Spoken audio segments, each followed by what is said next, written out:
શ્રી કૃષ્ણ મારા વાલા મિત્રો, સ્વાગત છે તમારું અમારી ચેનલમાં। તો આજે આપણે બનાવીશું ભરેલા ગુંદાનું શાક। તો ભરેલા ગુંદાનું શાક બનાવવા માટે મેં અહીં લઈ લીધેલ છે 250 ગ્રામ ગુંદા। હવે આપણે ગુંદાને ફોડી લઈશું।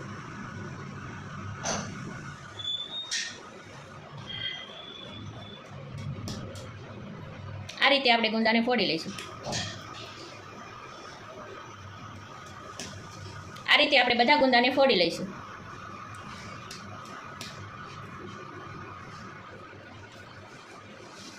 આપણા ગુંદા બધા આ રીતે સરસ ફૂટી ગયા છે। હવે આપણે અહીં 1 ચમચી મીઠું લઈ લઈશું અને આપણી છરી છે તે આ રીતે આપણે મીઠામાં બોરી દેવાની, જેથી ઠળિયા આપણા આસાનીથી નીકળી જાય। હવે આપણે આ રીતે ઠળિયા કાઢી લઈશું। મીઠાવાળી છરી હોય એટલે ઠળિયા આસાનીથી નીકળી જાય છે।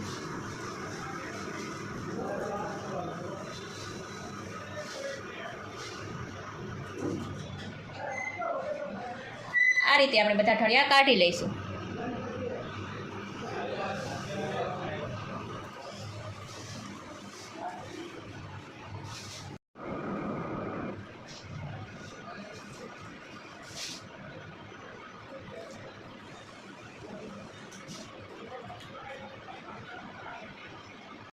હવે તમે જોઈ શકો છો કે આપણા બધા ગુંદાના ઠળિયા સરસ રીતે નીકળી ગયા છે। હવે આપણે ગુંદાને ભરવાનો મસાલો કરી લઈશું।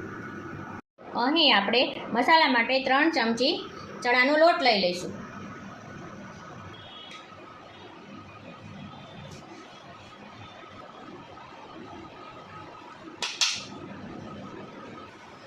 ત્રણ ચમચી સિંગદાણાનો ભૂકો લઈ લઈશું।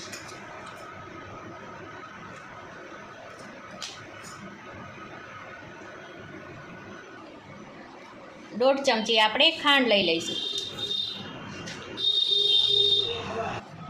1/4 ચમચી આપણે મીઠું લઈ લઈશું। 5 ચમચી હળદર લઈ લઈશું। 1/2 ચમચી મરચું લઈ લઈશું।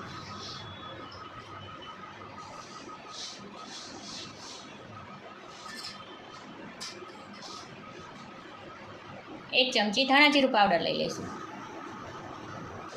અને અડધું આપણે તેમાં લીંબુ નીચવી દઈશું। 2 ચમચી જેટલું તેલ ઉમેરી દઈશું। હવે મસાલાને આપણે બરાબર મિક્સ કરી લઈશું।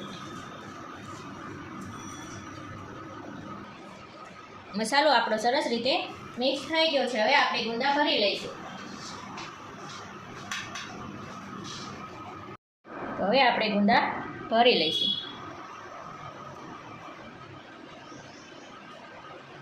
આ રીતે આપણે ગુંદા ભરી લઈશું।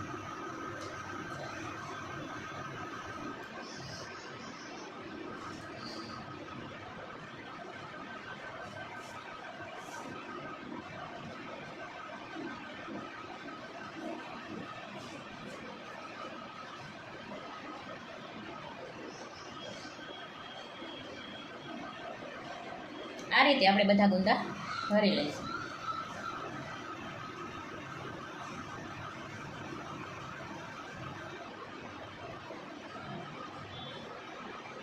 બધા ગુંદા આપણા આ રીતે સરસ ભરાઈ ગયા છે। હવે આપણો આ જે મસાલો વધ્યો તેમાં આપણે મરચાં ભરી લઈશું।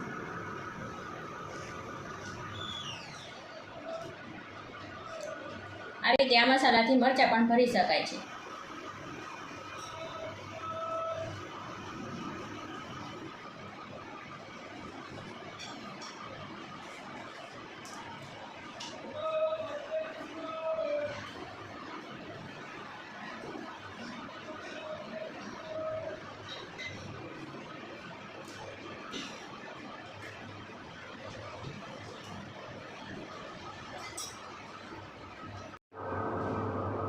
અહીં આપણે એક તપેલીમાં પાણી ગરમ મૂકી આ રીતે ચારણી મૂકીને આપણે બધા ગુંદાને આ રીતે વરાળે બાફી લઈશું। આ રીતે આપણે મરચાંને પણ સરસ રીતે બાફી લઈશું। આ રીતે ઢાંકીને આપણે બાફી લેવાના।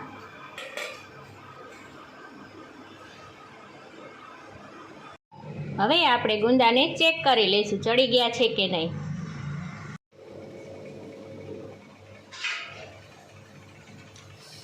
હવે આપણા ગુંદા સરસ રીતે ચડી ગયા છે, જેને ચડતા આપણે મીડિયમ ફ્લેમ ઉપર 10 મિનિટ લાગી હતી. હવે આપણે ગુંદાને વઘારી લઈશું. અહીં આપણે એક કઢાઈમાં 1 મોટા ચમચા જેટલું તેલ ઉમેરશું. સરસ રીતે ગરમ થઈ ગયું છે. હવે આપણે તેમાં અડધી ચમચી જેટલી રાઈ ઉમેરશું. રાઈ આપણી સરસ રીતે ફૂટી ગઈ છે. હવે આપણે તેમાં 5 ચમચી જેટલી હિંગ ઉમેરી દઈશું. ત્યારબાદ આપણે તેમાં ગુંદા બાફ્યા હતા તે ઉમેરી દઈશું. હવે આ રીતે બરાબર મિક્સ કરી લઈશું. કટિંગ માટે આપણે 5 ચમચી જેટલું મરચું ઉમેરી દઈશું. તેને બરાબર મિક્સ કરી લઈશું. હવે આપણું ગુંદાનું શાક તૈયાર થઈ ગયું છે. જો તમને અમારો વિડીયો ગમે તો લાઈક કરો, શેર કરો. મારા અવનવા વિડીયો જોવા માટે અમારી ચેનલને સબસ્ક્રાઈબ કરો.